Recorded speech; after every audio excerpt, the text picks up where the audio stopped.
आनंद मठ। आनंद मठ और ऋषियों की अनमोल धरोहर को संजोएं।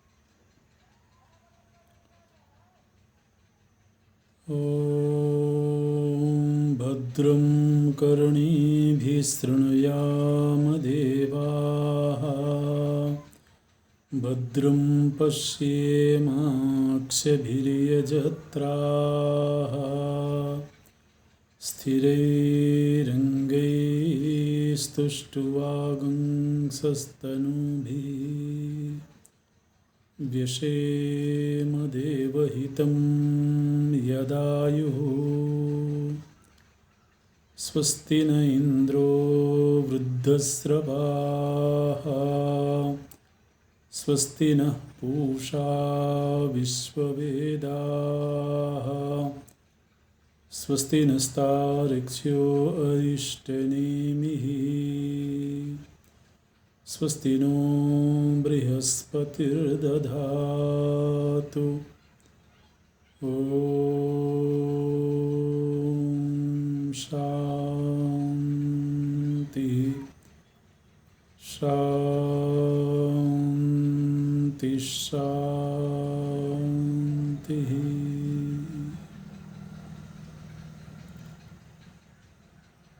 सच्चिदानन्दरूपाय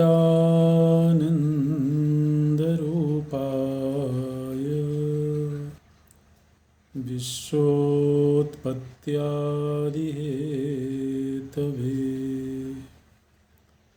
तापत्रयविनाशाय श्रीकृष्णाय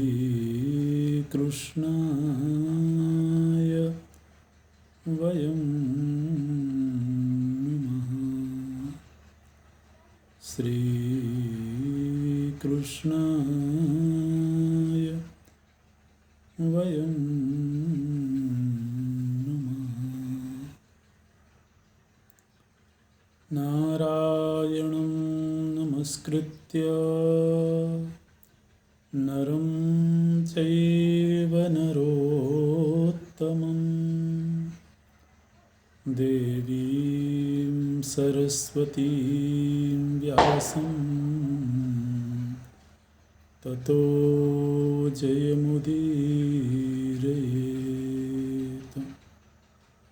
ततो जयमुदीरयेत्।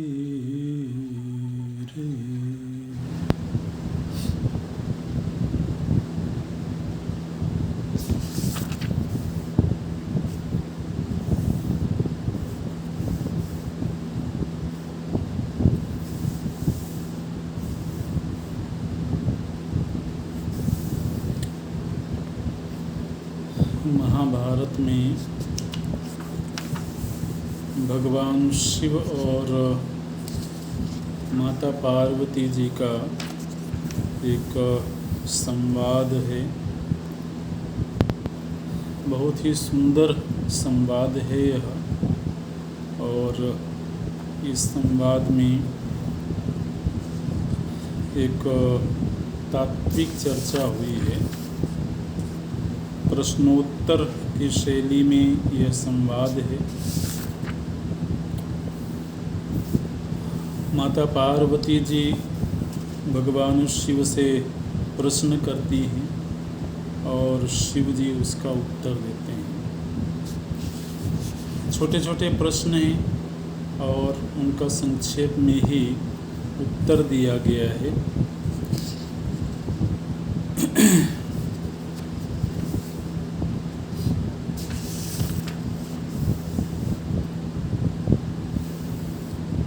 माता पार्वती जी भगवान शिव से पूछती हैं कि आपके रूप और नाम, आपका यह जो रूप है, जिस तरह का आपका विग्रह है, और आपके जो नाम हैं, तो इनका रहस्य क्या है। भगवान शिव के अनेक नाम हैं। श्रीकंठ, नीलकंठ, भगवान शिव के आयुध, भगवान शिव का जो सगुण रूप है, तो इन सब का कोई न कोई विशेष प्रयोजन है, कोई न कोई विशेष रहस्य है। भगवान शिव श्मशान भूमि में निवास करते हैं। भगवान शिव बैल की सवारी करते हैं, वृषभ उनका वाहन है। तो इन सब का क्या रहस्य है। इस तरह से माता पार्वती जी ने प्रश्न किया है।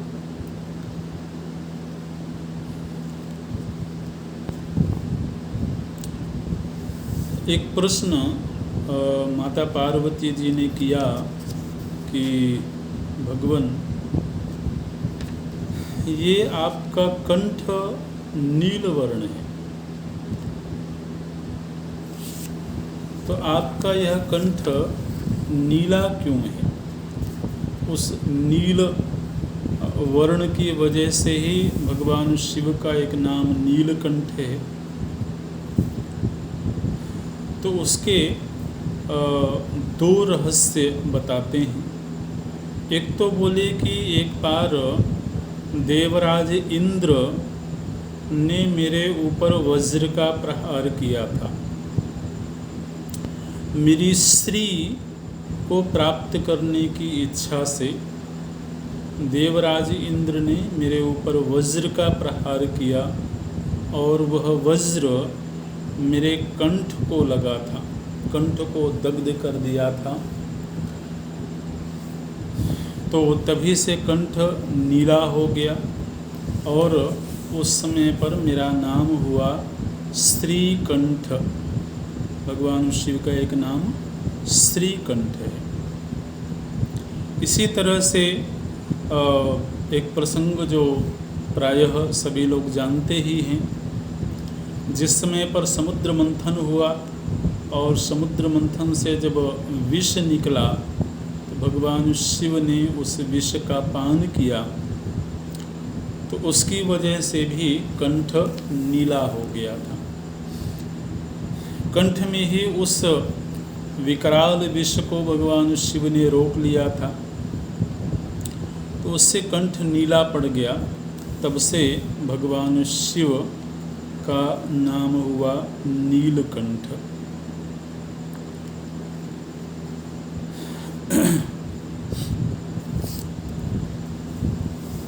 भगवान शिव जी का जो धनुष है, उस धनुष का नाम है पिनाक। जिस तरह से प्रभु श्री राम जी के धनुष का नाम है शारंग, इसी तरह से भगवान शिव के धनुष का नाम पिनाक है।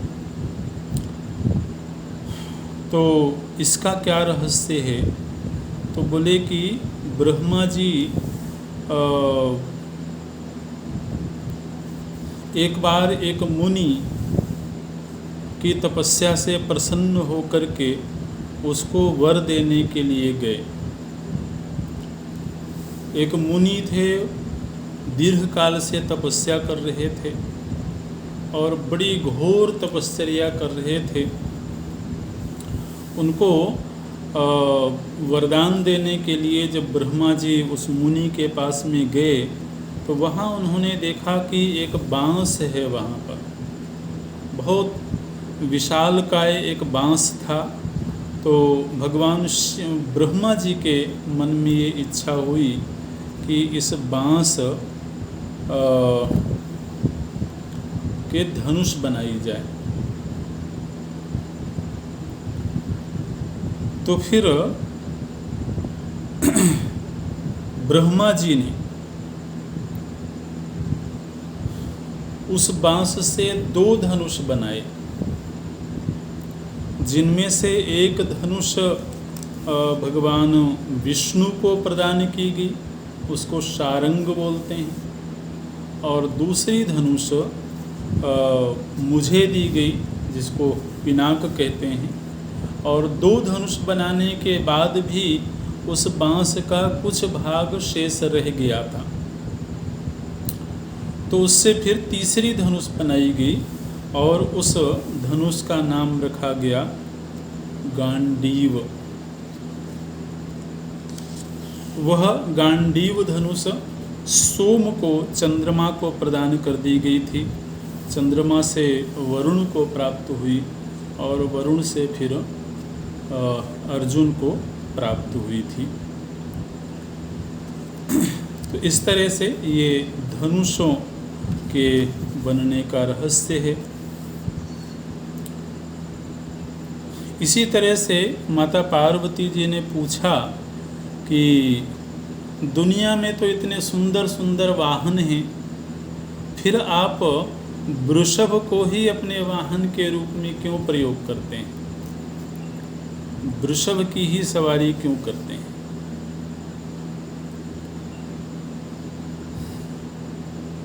तो शिव जी बोलते हैं कि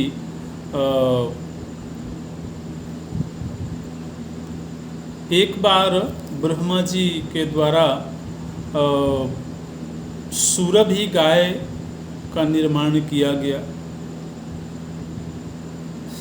वह जो सुरभि गाय थी वह देवताओं के लिए दुग्ध देती थी। माने ब्रह्मा जी ने सुरभि गाय का जो निर्माण किया था वो देवताओं के लिए दुग्ध की व्यवस्था करने के लिए किया गया था। तो एक बार ऐसा हुआ कि मैं कहीं तपश्चर्या में बैठा हुआ था और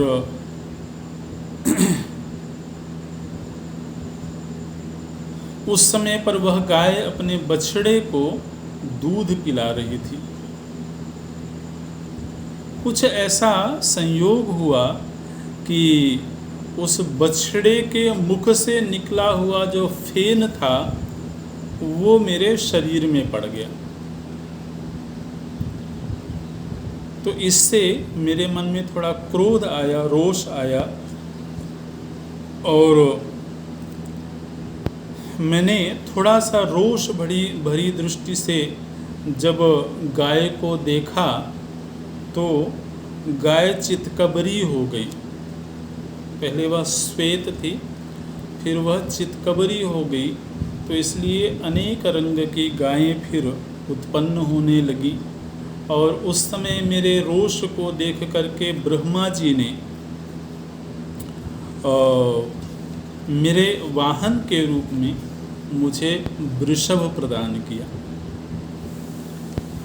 तो इस तरह से ब्रह्मा जी के द्वारा ही इस वाहन की व्यवस्था की गई थी। माता पार्वती जी पूछती हैं कि इतने दिव्य दिव्य लोक हैं इस सृष्टि में, उन स्वर्गादि दिव्य लोकों को छोड़ करके प्रायः आप स्मशान भूमि में निवास करते हैं, तो आप स्मशान भूमि में क्यों निवास करते हैं?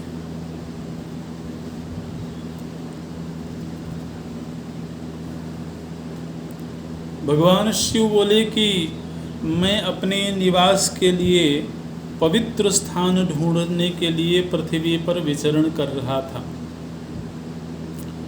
पृथ्वी पर विचरण करते हुए मुझे कहीं भी पवित्र स्थान दिखाई नहीं दिया। लेकिन जब मैं एक बार स्मशान भूमि में गया तो वहाँ मैंने देखा कि बड़ी शांति है। स्मशान भूमि में कोई शोरगुल नहीं है, कोई उपद्रव नहीं है, कोई वहाँ भोग विलास नहीं है। मुझको वहाँ पर बड़ी शांति और बड़ी पवित्रता का अनुभव हुआ, तब से मैंने स्मशान भूमि को ही अपने लिए निवास स्थान चुना। मैं ऐसा मानता हूँ कि स्मशान भूमि से अधिक पवित्र कोई दूसरा स्थान नहीं है। वो तो मनुष्य ने स्मशान भूमि को अपवित्र मान रखा है, अन्यथा तो स्मशान भूमि वो जगह है जहाँ पर समस्त अपवित्रताएं भस्म होती हैं, जल जाती हैं। तो इसलिए भगवान शिव बोले कि मुझे स्मशान भूमि बड़ी पवित्र और बड़ी पुण्य स्थली मालूम पड़ी, तो मैंने फिर उसी को अपना निवास स्थान बनाया।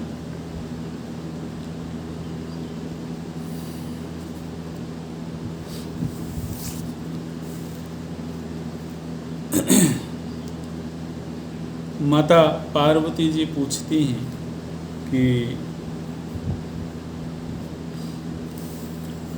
कभी कभी आपका रूप बड़ा विकराल दिखाई देता है, आप अपनी देह में भस्म का लेपन करते हैं, जटाएं बढ़ी होती हैं, व्याघ्र चर्म को आप वस्त्र के रूप में प्रयोग करते हैं, तो बड़ी विचित्रताएं दिखाई देती हैं आपके शरीर में, और कभी कभी बड़ा विकराल भयावह रूप भी आपके शरीर में देखने को मिलता है।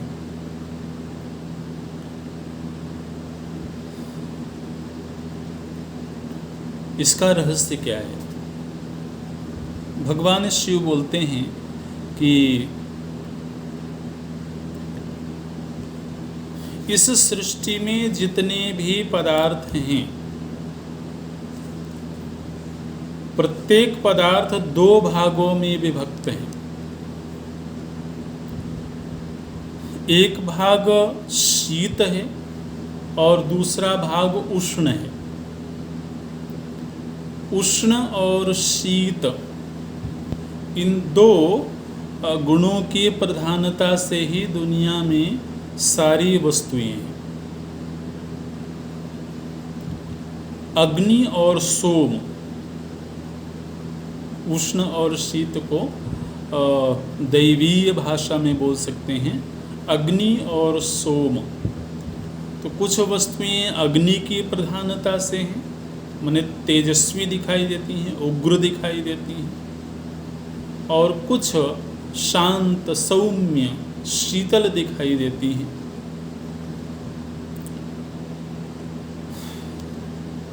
तो बोले कि ये जो सौम्य गुण है, जो शीत प्रधान चीजें हैं, उनको तो भगवान विष्णु धारण करते हैं। भगवान विष्णु के श्री विग्रह में सब चीजें सौम्य हैं, मन को शीतलता प्रदान करने वाली हैं, शांत हैं। और बोले मुझ में जितनी चीजें हैं वो सब आग्नेय हैं, तेजस प्रधान है। इसलिए वो देखने में कई बार उग्र मालूम पड़ती हैं, तेजस्वी मालूम पड़ती हैं, तीव्र मालूम पड़ती हैं। तो ये रहस्य है, इसके बड़े आध्यात्मिक भाव हैं। फिर उसके बाद में माता पार्वती जी धर्म का लक्षण पूछने लगी हैं, धर्म क्या होता है। उसी धर्म के प्रसंग में फिर वर्ण धर्म और आश्रम धर्म की चर्चा होती है। तो भगवान शिव बड़े विस्तार से वर्णाश्रम धर्म की चर्चा करते हैं। ब्राह्मण, क्षत्रिय, वैश्य, शूद्र इनके धर्म और ब्रह्मचारी, गृहस्थ, वानप्रस्थ, संन्यास, तो इन सभी की विस्तार से भगवान शिव चर्चा करते हैं।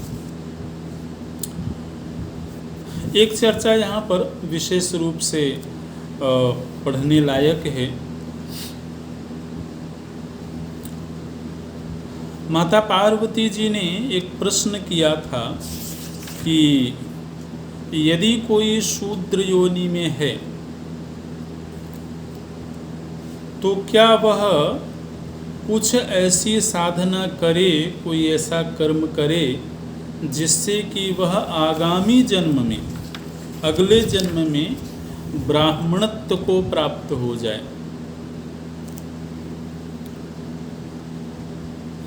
क्या इसका कोई उपाय है? तो भगवान शिव इस प्रश्न का भी उत्तर देते हैं। बोलते हैं कि जो भी स्वधर्म है, पवित्र कर्म है, यदि कोई शूद्र भी पवित्र कर्मों का अनुष्ठान करता रहे और शास्त्र सम्मत जीवन जिए तो आगामी जन्म में या 1-2 जन्म के बाद वह ब्राह्मण वर्ण में पैदा हो सकता है। लेकिन इसके साथ ही साथ एक बात करते हैं भगवान शिव, बोले कि ब्राह्मणो वाप्य सद्वृत्तः सर्वसंकर भोजनः ब्राह्मण्यम स समुत्सृज्य शूद्रो भवति तादृशः। बोले यदि किसी का इस जन्म में ब्राह्मण वर्ण में जन्म हुआ हो लेकिन वह ब्राह्मणोचित आचरण ना करता हो, किसी के भी घर का भोजन कर लेता हो, ब्राह्मणत्व के जो कर्तव्य हैं उनका पालन न करता हो, तो मैं समझता हूँ कि इस जन्म में भी वह ब्राह्मण वर्ण में जन्म लेकर के भी शूद्र ही है। इसलिए वह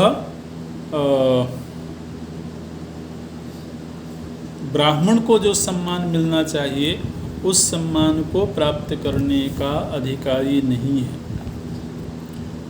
उसके साथ ही साथ यदि किसी का जन्म शूद्र योनि में हुआ है किंतु वह जितेंद्रिय रह करके और पवित्र कर्मों का अनुष्ठान करता है और अपने अंतःकरण को शुद्ध करने का प्रयास करता है तो वह ब्राह्मणों की तरह ही सम्मान का पात्र होता है। कर्मभिः शुचिभिर्देवैः शुद्धात्मा विजितेन्द्रियः शूद्रोपि द्विजवत् सेव्यः इति ब्रह्मा ब्रवीत स्वयं।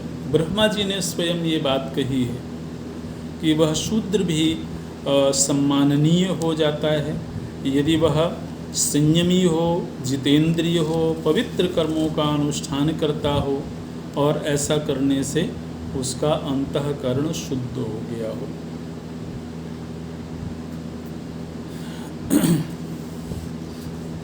इसलिए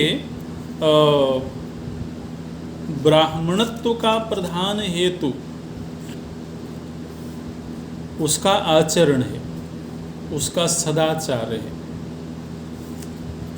यदि वह सच्चरित्र है, सदाचारी है, तभी वह ब्राह्मणों की श्रेणी में रखा जाएगा, ब्राह्मणोचित सम्मान का वह अधिकारी होगा। ये वर्णाश्रम की चर्चा करते हुए भगवान शिव बोलते हैं। इसके बाद में बड़े छोटे छोटे एक एक श्लोक में माता जी प्रश्न करती हैं और 1 या 2 श्लोकों में ही भगवान शिव उत्तर देते हैं और बड़ा रोचक ये प्रसंग है जो कि वर्तमान जन्म और पूर्व जन्म से संबंधित है। किस तरह के प्रश्न हैं? तो बोलती हैं कि कभी कभी हम मनुष्यों में ऐसा देखते हैं कि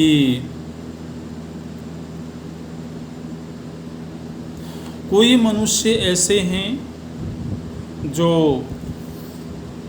स्वस्थ, संपन्न, सुखी जीवन जीते हैं, और कुछ मनुष्य ऐसे हैं जो हमेशा ही क्लेश का जीवन जीते हैं, कष्ट का जीवन जीते हैं, दरिद्रता का जीवन जीते हैं, भोगों से वंचित रहते हैं। तो मेरे मन में ये प्रश्न आता है, दुनिया के इस दृश्य को देख करके, कि सृष्टिकर्ता ने मनुष्य लोक में सभी मनुष्यों को एक ही जैसा क्यों नहीं बनाया। कोई तो बहुत सुखी, संपन्न, समृद्ध, स्वस्थ दिखाई देते हैं, और कोई दुखी हैं, दरिद्र हैं, क्लेश युक्त हैं।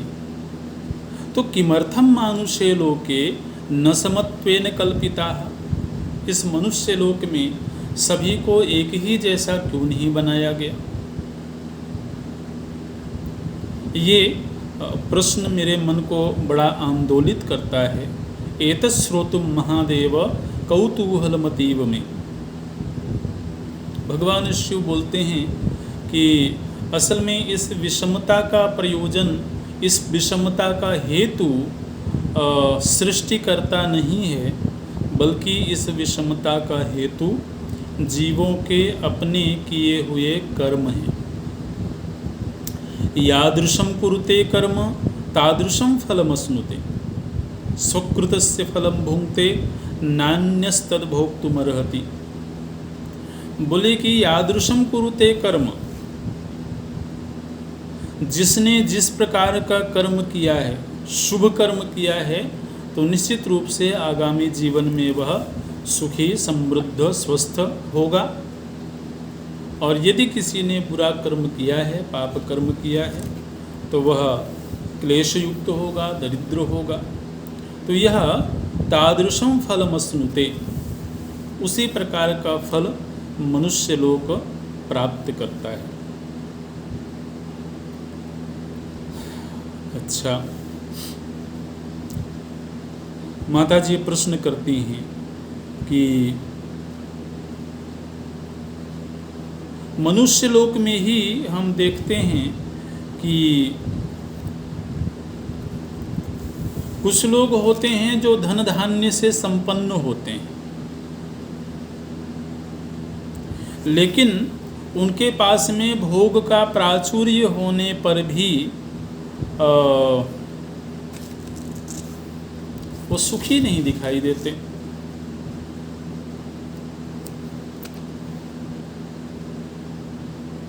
भोग्य वस्तुएं होंगे, समृद्धि होगी, लेकिन समृद्धि होने पर भी वो प्रायः दुखी ही दिखाई देते हैं। इसका क्या कारण है? बोले कि पूर्व जन्म में, अब यहाँ पर जितने प्रश्न पूछे जाएंगे उनका भगवान शिव पूर्व जन्म से रहस्य बताते हैं कि पूर्व जन्म में व्यक्ति ने ऐसा किया था, इसलिए इस जन्म में उसकी ऐसी स्थिति है।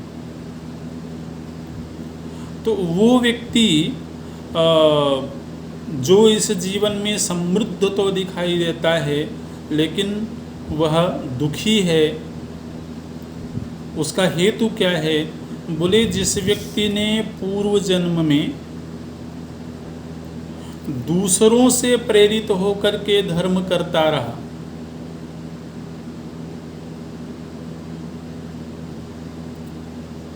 दूसरों के कहने से वह दान पुण्य आदि करता रहा, दूसरों के कहने से वह धर्म कार्य करता रहा, लेकिन उन धर्म कार्यों के प्रति उसके मन में स्वतः कोई श्रद्धा नहीं थी। तो इसलिए जब उसका अगला जन्म हुआ, तो चूंकि उसने धर्म कार्य किया था, दूसरों के कहने से ही सही, उसने धर्म कार्य किया था, उसने दान पुण्य आदि किए थे, तो इसलिए उसको इस जन्म में समृद्धि तो मिल गई। लेकिन चूंकि उसने अपनी स्वेच्छा से श्रद्धा पूर्वक नहीं किया था, इसलिए समृद्धि मिल जाने पर भी वह सुखी नहीं है।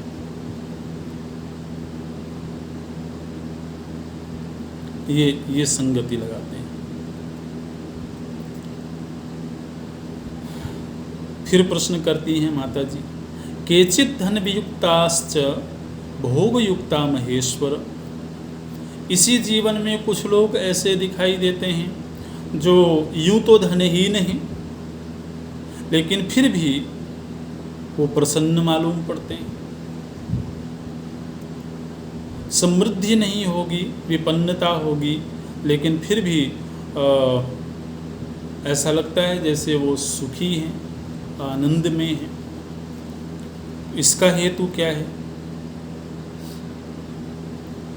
बोले, जिस व्यक्ति ने पूर्व जन्म में धन नहीं होने पर भी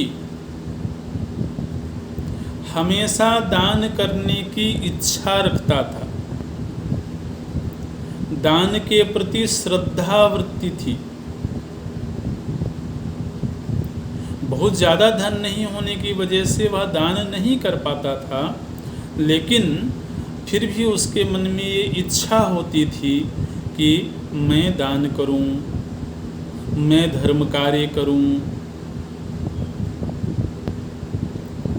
उस व्यक्ति की जब मृत्यु हुई और उसका जब दोबारा जन्म हुआ, तो चूंकि उसके पास बहुत धन नहीं था, इसलिए उसने बहुत बड़े धर्म कार्य नहीं किए, इसलिए उसे समृद्धि तो नहीं मिली, किंतु उसके मन में उस तरह की वृत्ति थी। इस तरह से इस जीवन में धनहीन होने पर भी वह सुखी रहता है। ये बोलते हैं।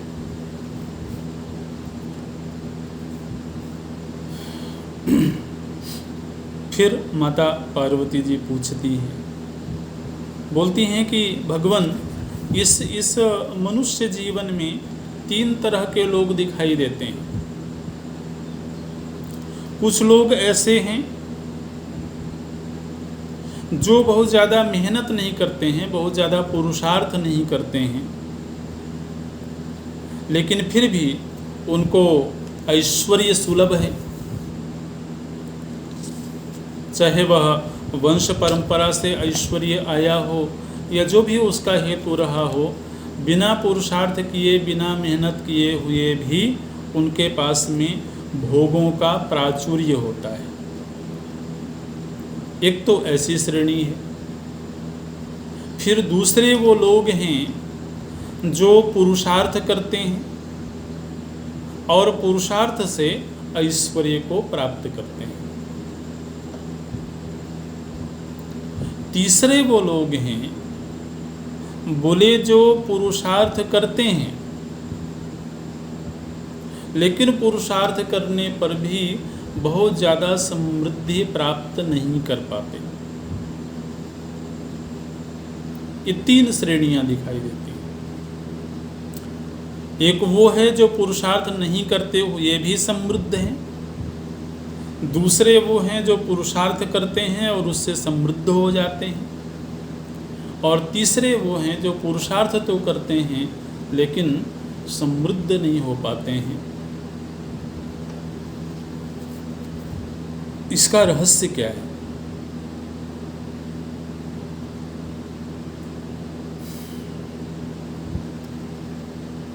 बोले कि ये जो प्रथम श्रेणी है,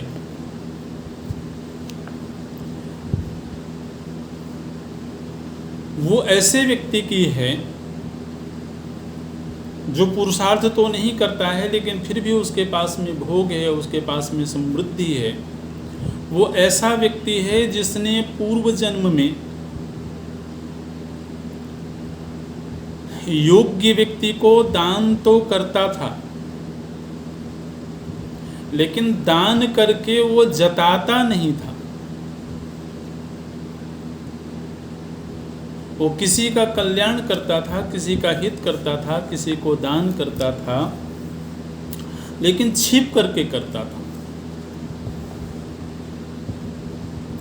प्रकट में वह कई बार उस व्यक्ति को भी नहीं बताता था जिसके लिए उसने कुछ किया था।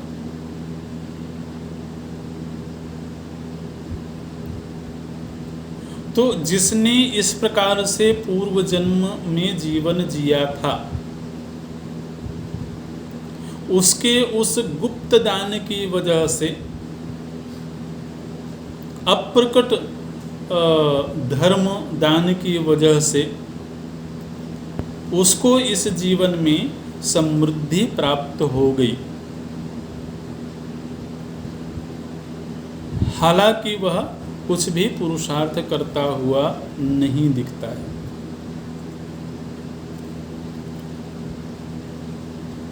दूसरी जो श्रेणी है जिसमें कि वह पुरुषार्थ करता है और तब उसे ऐश्वर्य की प्राप्ति होती है, वो व्यक्ति है जो पूर्व जन्म में दान तब करता था जब उससे मांगा जाता था।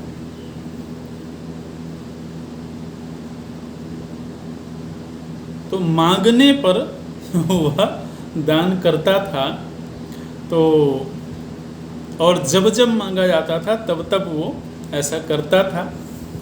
दान में श्रद्धा थी, लेकिन गुप्त रह करके, छिप करके करने की वृत्ति नहीं थी। तो इसलिए उसका जब आगामी जन्म हुआ तो उससे समृद्धि तो प्राप्त हुई, लेकिन उसके लिए उसे पुरुषार्थ करना पड़ा। और जो तीसरी श्रेणी है, जो कि पुरुषार्थ करते हुए भी समृद्ध नहीं हो पाता, बोले वो उन लोगों की श्रेणी है जिनसे मांगा गया लेकिन मांगने पर भी दिया नहीं।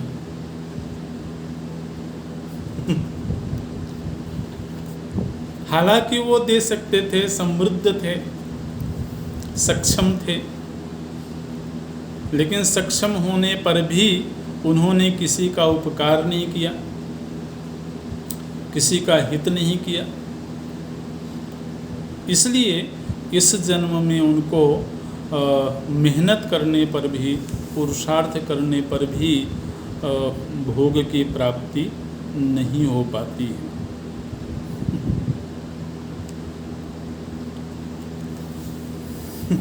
बड़े बड़े व्यावहारिक और बड़े रोचक प्रश्न करती हैं माता जी। एक प्रश्न करती हैं, बोली कि मनुष्य जीवन में ऐसा कभी देखा जाता है कि व्यक्ति जब तक भोग भोगने के योग्य था, जब तक युवावस्था थी, तब तक उसको भोगों की प्राप्ति नहीं हुई, तब तक वह संघर्ष करता रहा। और जब उसको समृद्धि प्राप्त हुई तब वह वृद्ध हो गया। तो इसका रहस्य क्या है? बोलती हैं, लभन्ते स्थविरा भूता भोगैश्वर्यम यतस्ततः केन कर्म विपाकेन तन्मे संशितुमर्हसि। बोलती हैं कि हे भगवान, किस कर्म के परिणाम से ऐसा हुआ कि वृद्ध होने पर भी उनको भोग और ऐश्वर्य की प्राप्ति हुई? बोले पूर्व जन्म में, बड़ा सुंदर उत्तर देते हैं। बोले पूर्व जन्म में कोई व्यक्ति समृद्ध था, युवावस्था थी, लेकिन जब तक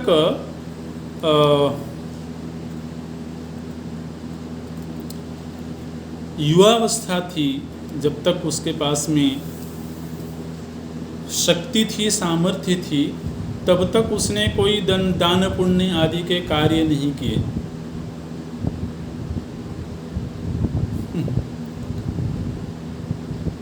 और जब वह स्वयं भोगने में असमर्थ हो गया पूर्व जन्म में, और जब उसकी मृत्यु सन्निकट आ गई, तब उसने दान पुण्य के कार्य किए।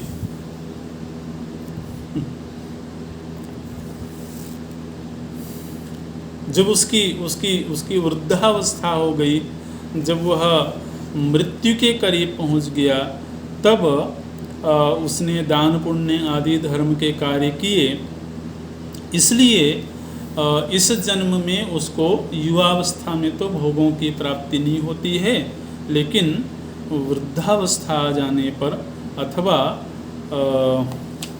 रोगग्रस्त होने पर उसको समृद्धि प्राप्त होती है। इसी तरीके से माता जी प्रश्न करती हैं कि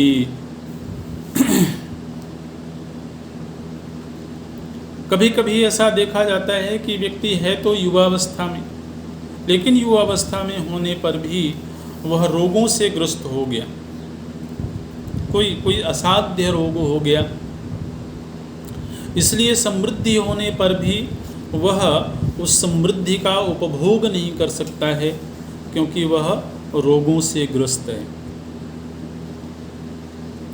उसका हेतु क्या है? तो भगवान शिव बोलते हैं कि उसका हेतु भी वही है। पूर्व जन्म में वह जब तक भोग भोगने में समर्थ था, जब तक स्वस्थ था, तब तक उसने कोई दान पुण्य आदि के कार्य नहीं किए, और जब वह रुग्ण हो गया, रोगी हो गया, तब जगह जगह वह दान पुण्य के कार्य करने लगा। ऐसा इस जन्म में भी दिखाई देता है। इसी जन्म से किया हुआ फिर अगला जन्म में फलित होता है। तो कभी कभी ऐसा देखने में आता है कि जब व्यक्ति किसी रोग व्याधि आदि से ग्रस्त हो जाता है, असाध्य रोगों से ग्रस्त हो जाता है, तब फिर धार्मिक अनुष्ठान होने लगते हैं, तब देव पूजन आदि होने लगते हैं, तब कोई दान पुण्य आदि के कार्य होने लगते हैं। तो इन सब का फिर उसी तरह से परिणाम आगामी जीवन में प्राप्त होता है।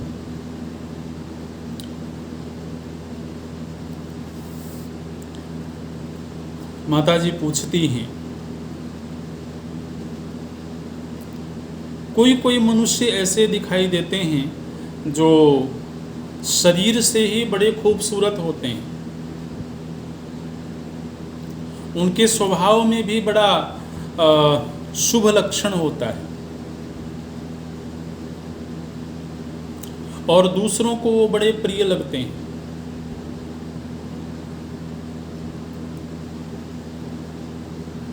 तो इसका रहस्य क्या है?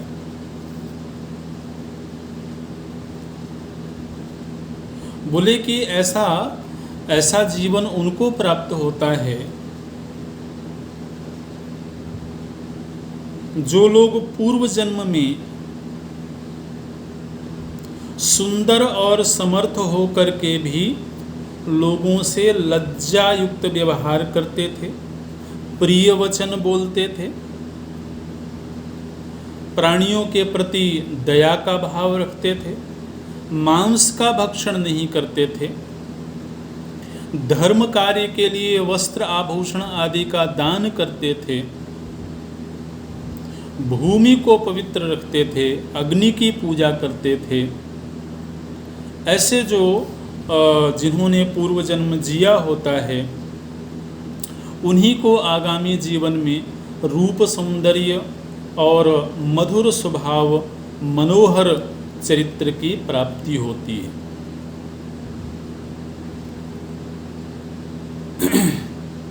माता पार्वती जी पूछती हैं, विरूपाश्च प्रदर्श्यन्ते मानुषेष्वेव केचन केन कर्म विपाकेन तन्मे संशितुमर्हसि। माता जी पूछती हैं कि इस जन्म में कोई ऐसे मनुष्य होते हैं जो बड़े कुरूप होते हैं, देखने में ही उनको मन खिन्न होता है, दुखी होता है।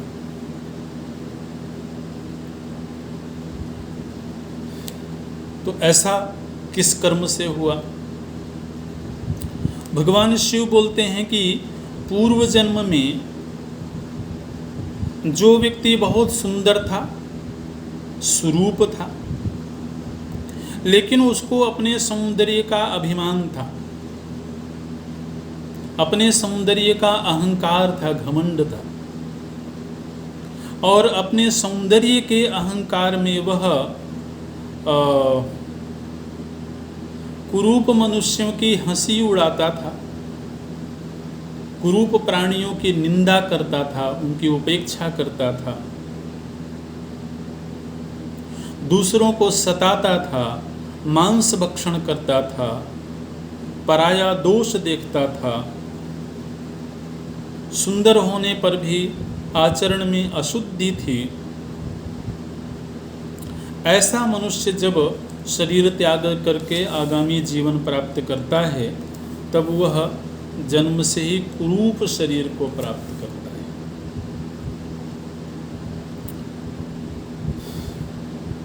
इस तरह से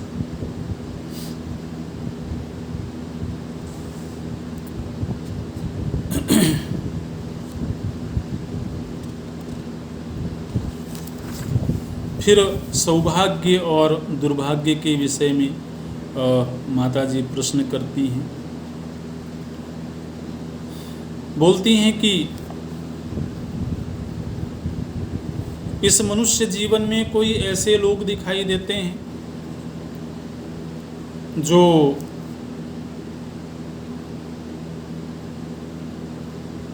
बुद्धिमान हैं, ज्ञान विज्ञान से युक्त हैं,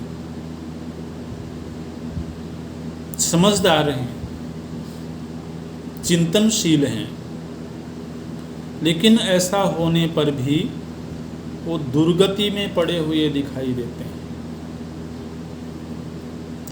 उनकी जो व्यावहारिक परिस्थिति है वह दुर्गतिपूर्ण दिखाई देती है। सांसारिक विषयों में बुद्धिमान होने पर भी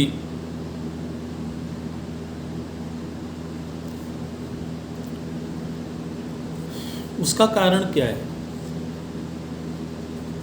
भगवान शिव बोलते हैं, पूर्व जन्म में जो मनुष्य विद्वान तो थे, समझदार थे, बुद्धिमान थे, लेकिन अपनी उस समझदारी का उपयोग, अपनी उस बुद्धिमत्ता का उपयोग केवल अपने निजी जीवन के भोग विलास के लिए करते थे। बुद्धिमान होने पर भी, विवेकी होने पर भी उनके उस विवेकशीलता का दुनिया को कोई लाभ नहीं होता था, बल्कि वो केवल अपने निजी भोग विलास के लिए ही अपनी उस बौद्धिक कौशल का प्रयोग करते थे। अपने उदर पोषण के लिए ही वो अपने बौद्धिक क्षमता का प्रयोग करते थे। ऐसे ही लोग इस जन्म में बुद्धिमान होने पर भी दुर्गति में दिखाई देते हैं। माताजी पूछती हैं, इस जन्म में हम कभी कभी देखते हैं कोई व्यक्ति बहुत ज़्यादा समझदार नहीं है, बहुत ज़्यादा ज्ञान विज्ञान से संपन्न नहीं है, लेकिन फिर भी वह समृद्ध दिखाई देता है, संपन्न दिखाई देता है। इसका हेतु क्या है? भगवान शिव बोलते हैं, ये पुरा मनुजा देवी बालिशा अपि सर्वतः समाचरन्ति दानानि दीनानुग्रह कारणात्। बोलते हैं कि पूर्व जन्म में जो मनुष्य मूर्ख होने पर भी, ज्ञान विज्ञान से रहित होने पर भी दीन दुखियों के प्रति अनुग्रह का भाव रखता था, दान करने का भाव रखता था, दान के प्रति उसके भीतर महत्व बुद्धि थी, धन का लोलुप नहीं होकर के वह जहाँ जितनी ज़रूरत होती थी उतना वो अपने धन को लुटाता था, दान करता था।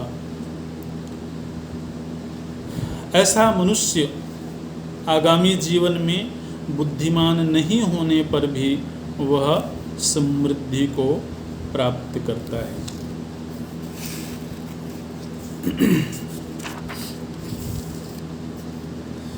तो बड़े बड़े रोचक प्रश्न हैं। अभी और प्रश्न हैं, आज यही पूरा करते हैं। ओम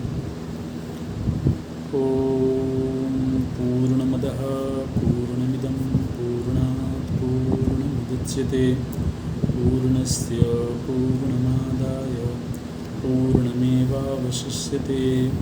ओम शांति शांति शांति। हरि ओम। श्री गुरुभ्यो नमः। हरि ओम।